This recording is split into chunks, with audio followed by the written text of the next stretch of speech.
कोणालाही डिजिटल अरेस्टच्या संदर्भात कॉल किंवा माहिती आली तर समोरचा माणूस फ्रॉड आहे म्हणून समजा। सुरुवातीलाच तो गुन्हा सायबरकडे का देण्यात आला नाही? राज्यातल्या सगळ्या नागरिकांना सांगतो, डिजिटल अरेस्ट असा कुठला प्रकारच नाही आहे। नाही नाही, मी याचा उपयोग याकरता करतोय की या माध्यमातून या सभागृहातल्या सदस्यांना आणि राज्यातल्या सगळ्या नागरिकांना सांगतो, डिजिटल अरेस्ट असा कुठला प्रकारच नाही आहे। कायद्यामध्ये कोणालाही डिजिटली अरेस्ट करता येत नाही। त्यामुळे आपल्याला जर कोणी डिजिटल अरेस्टचा फोन केला किंवा व्हिडिओ कॉल केला तर पहिल्या क्षणी समजून घ्या की हा फ्रॉड आहे। कधीही विश्वास ठेवू नका, 100% हा फ्रॉड आहे। कोणीही कुठल्याही कायद्यान्वये कोणालाही डिजिटल अरेस्ट करू शकत नाही।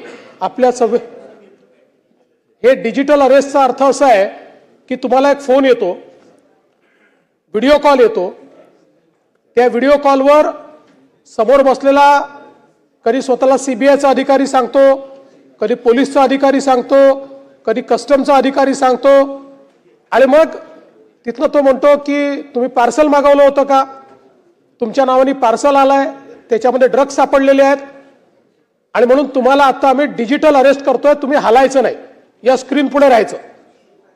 आणि मग त्यांच्याशी मांडवली करून तुम्हाला 20 लाख रुपये द्यावे लागतील, तुम्हाला 40 लाख रुपये द्यावे लागतील आणि सामान्य जो माणूस आहे तो बिचारा त्या ठिकाणी घाबरून ते पैसे त्यांना ऑनलाईन ट्रान्सफर करत जातो।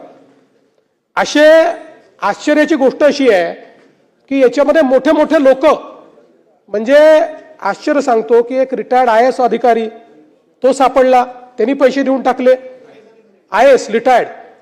एक नेव्हीचा अतिशय उच्च पदावरनं रिटायर झालेला, त्यांनी घाबरून पैसे देऊन टाकले। म्हणजे आपले जे काही पेन्शनचे याचे त्याचे पैसे जे आपल्या बँकेच्या अकाउंट, आणि मग यांची पुढची मोडस ऑपरेंडी अशी आहे की ते पैसे खात्यात आल्याबरोबर वेगवेगळ्या खात्यांमध्ये पटापट त्या खात्यातनं ते जातात आणि असं करत ते कुठेतरी विदेशातल्या एखाद्या खात्यात चालले जातात। आणि याचं अनेक केसेसमध्ये तर असं लक्षात आलंय, पूर्ण ऑपरेशन हे विदेशात नव्हतं, मेन माणूस विदेशात बसला असतो, साधारण अशा देशात असतो की ज्याच्याशी आपला करार नाही आहे, आणि इथले जे लोक असतात ते फक्त त्यांचे हँडलर असतात, त्यांना नीड टू नो बेसिसवर माहिती असते, पूर्ण ऑपरेशनची माहिती त्यांना नसते। आणि म्हणून मी पुन्हा एकदा सांगतो, कोणालाही डिजिटल अरेस्ट करता येत नाही। कोणालाही डिजिटल अरेस्टच्या संदर्भात कॉल किंवा माहिती आली तर समोरचा माणूस फ्रॉड आहे म्हणून समजा आणि थेट त्या क्षणी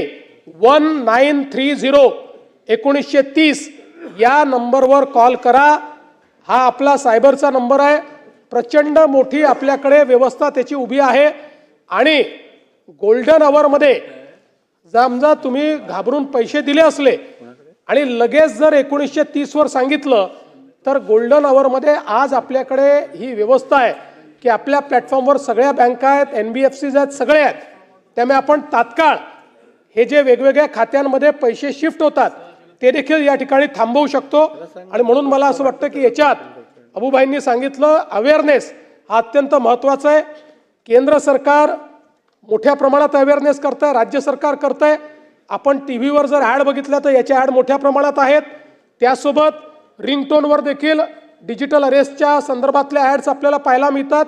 तरीही रोज प्रत्येक दिवशी कोणी ना कोणी याच्यामध्ये फसतं आहे। आणि म्हणून या सभागृहाचा जो काही रीच आहे त्याचा फायदा घेऊन मी सगळ्यांना विनंती करतो, डिजिटल अरेस्ट हा केवळ खोटेपणा आहे, निव्वळ खोटेपणा आहे। कोणालाही डिजिटल अरेस्टची माहिती, फोन कॉल, व्हिडिओ कॉल काही आला तर थेट 1930 वर तक्रार करावी। बोला आशुतोष काळेजी। साहेब, डिटेलमध्ये माहिती देणार नाही, माझे फक्त स्पेसिफिक 4 प्रश्न आहे। कोपरगावच्या संदर्भातला पण विषय त्याच्यामध्ये आहे साहेब। तर त्याच्यामध्ये जो काही गुन्हा दाखल करण्यात आला 66/3 हा गुन्हा 18 दिवसानंतर दाखल करण्यात आला। तर हा गुन्हा 100% डिजिटल असल्या कारणाने सुरुवातीलाच तो गुन्हा सायबरकडे का देण्यात आला नाही, तो एक प्रश्न तर आहे। त्याच्यावर तेवढं विलंब जे झालेला आहे गुन्हा दाखल करायला सायबरचा, तर त्याच्यामध्ये अधिकाऱ्यांवर कारवाई होणार का? दुसरा माझा प्रश्न आहे का जी 78 लाख रुपये बँकेच्या शाखेमध्ये आपण होल्ड केलेली आहे ती कुठे होल्ड केलेली आहे तोही विषय त्या पीडितांना कळायला पाहिजे.